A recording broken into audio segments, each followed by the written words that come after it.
Hello everyone, I'm Nancy Jose, and in this video we're going to learn another poem, Where the Mind is Without Fear, written by Rabindranath Tagore. First of all, let's read the poem. Where the mind is without fear. Where the mind is without fear, and the head is held high. Where knowledge is free. Where the world has not been broken up into fragments by narrow domestic walls, where words come out from the depth of truth, where tireless striving stretches its arms towards perfection, where the clear stream of reason has not lost its way into the dreary desert sand of dead habit, where the mind is led forward by thee into ever widening thought and action, into that haven of freedom, my father, let my country awake. Rabindranath Tagore was born on 7 May 1861 in Calcutta, and he was born as the youngest son of Maharshi Devendranath and Sarla Devi. And Tagore was the mainspring of the Indian Renaissance in art and literature.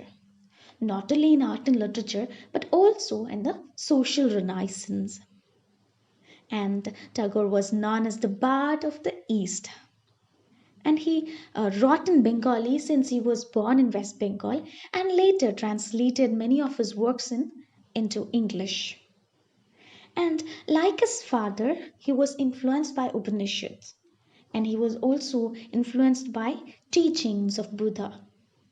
And he had a profound sense of humanism, and Tagore was a lover of nature. Tagore was a versatile genius because he was a great poet, a great novelist, dramatist, a short story writer, music composer, painter, and of course he was a patriot. Referring to this variety and abundance of Tagore's creative output, Buddhadeva Bose said that it would be trite to call him versatile, to call him prolific, very nearly funny. And Tagore's contribution in literature have carved a place for Indian literature among world classics. And he was awarded Nobel Prize for Literature in 1913 for his masterpiece Gitanjali. And what Gitanjali is about? Gitanjali is a collection of poems, and it was published in India in 1910. And then he translated it into prose poems in English as Gitanjali Song Offering, and this was published in 1912 with an introduction by W.B. Yeats, William Butler Yeats, and the central theme of Gitanjali is devotion. And Tagore condemned the orthodox customs, traditions, superstitions, etc. that hindered India from progression. And the prime concern of his writings or his concern was to emancipate India from these clutches and from the clutches of imperialism that will lead our country towards progression. And the philosophy underlying all his writing is the power of love, which will lead us or which will lead one towards freedom and fulfillment. And he founded the Vishwabharati University, a model educational institution. Several leading newspapers of the world paid tribute to Tagore by calling him as India's greatest man of letters, the soul of Bengal, and ambassador of friendship between East and West, etc. And he was called as ambassador of friendship between East and West because he always aimed at blending the Western and Eastern thoughts. Okay, or he acted as a bridge between East and West. Okay, and now talking about his other poetical publications. After the publications of Gitanjali, it was followed by 5 major poetical works in English translation, and they are The Gardener, The Crescent Moon, published in both of these works were published in 1913, and Fruit Gathering, published in 1916, Lover's Gift and Crossings, 1918, and The Fugitive and Other Poems, published in 1919. We already saw that he wrote in Bengali and translated his poetry into prose poetry. Okay, when he translated his works from Bengali to English. So, prose poetry is a form of poetry which is a hybrid of or a mixture of poem and prose. And this was a controversial decision because it drastically changed the style and content of each poem. Okay, and we know that our national anthem Jana Gana Mana was written by Tagore.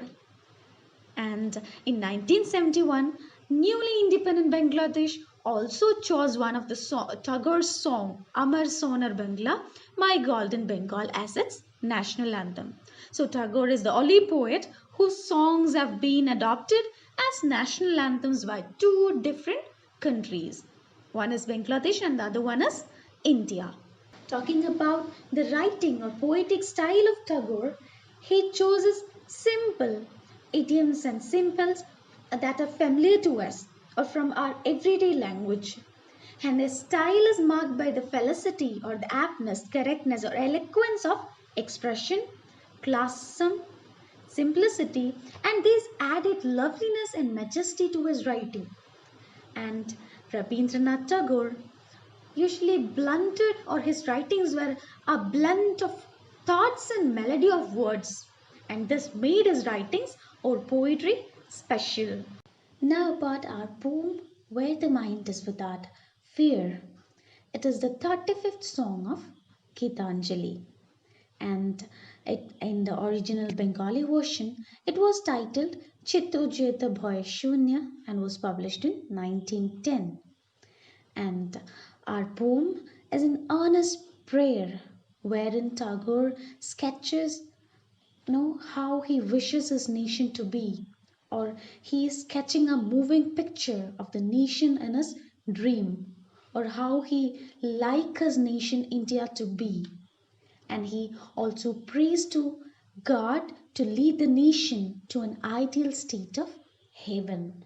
This poem, Where the Mind is Without Fear, is a gratifying earning to God or prayer to God for freedom. And the concept of freedom discussed here is superior in all sense. Okay, see, Tagore, we know that Tagore lived during the time when India was ruled by British, right? He lived during the pre-independence period where India was under the imperial power. And in this poem, besides political freedom from British, Tagore also wishes to guard for the economic, social, and educational freedom of the people of India. Thus, we can say that, the concept of freedom he discussed is wider in all sense. Okay, and if we take a look at the poem, the first lines, most of the first lines begin with the word where. Okay, where the mind is without fear, where knowledge is free, where the world has, where words come out, where tireless striving. So, and all the statements, okay, all the statements that begins with this word uh, is a positive or they are positive attributes which the poet wishes that India would achieve. Okay, or Tagore is hoping India will achieve all these things. So we'll end this session here, and then we'll have the line by line analysis of the poem in the next video. Thank you for listening.